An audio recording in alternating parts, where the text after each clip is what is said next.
Des exercices pour perdre du poids. Être en surpoids amène son lot de problèmes de santé.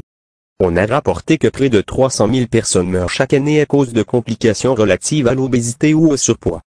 Cela concerne surtout une tranche de la société qui possède un IMC, indice de masse corporelle, qui se situe entre 25 à 29, ce que beaucoup d'experts considèrent comme surpoids. L'obésité de nos jours affecte plus de 25% de la population américaine et de plus en plus de gens prennent conscience que l'obésité tue. Les personnes qui sont en surpoids souffrent de troubles du sommeil, de problèmes respiratoires, de vulnérabilité aux maladies, de fatigue chronique, sans oublier les problèmes de perte d'estime de soi causés par les médias qui nous imposent l'idée que la meilleure est l'idéal de beauté et que les gens obèses sont anormaux. L'obésité est provoquée par un certain nombre de raisons. L'une d'entre elles est le fait de manger plus que ce que le corps peut désagréger avec un métabolisme normal.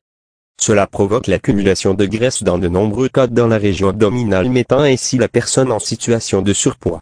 Puis viennent les personnes qui sont en surpoids non pas parce qu'elles mangent trop, mais à cause d'un dysfonctionnement génétique qui provoque un ralentissement global de leur métabolisme entraînant une digestion lente des aliments.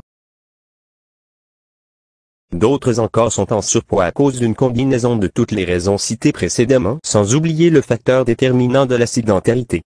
Ceci veut dire une vie démunie d'exercice ou d'un minimum de mouvement. Dans les États-Unis, de nombreuses personnes vivent cette vie parce qu'elles utilisent leur véhicule même pour de courtes distances. Mais il existe certains exercices qu'on peut utiliser dans la bataille contre la prise de poids. Courir est l'un des exercices que l'on peut inclure dans le combat contre l'obésité. Dans la plupart des cas, s'inscrire dans un club de gym n'est même pas nécessaire. On peut tout simplement aller courir dans le quartier. La marche en est un autre. Cela ne prend pas plus de 20 minutes par jour. Voilà. Merci pour avoir regardé cette vidéo. Au revoir.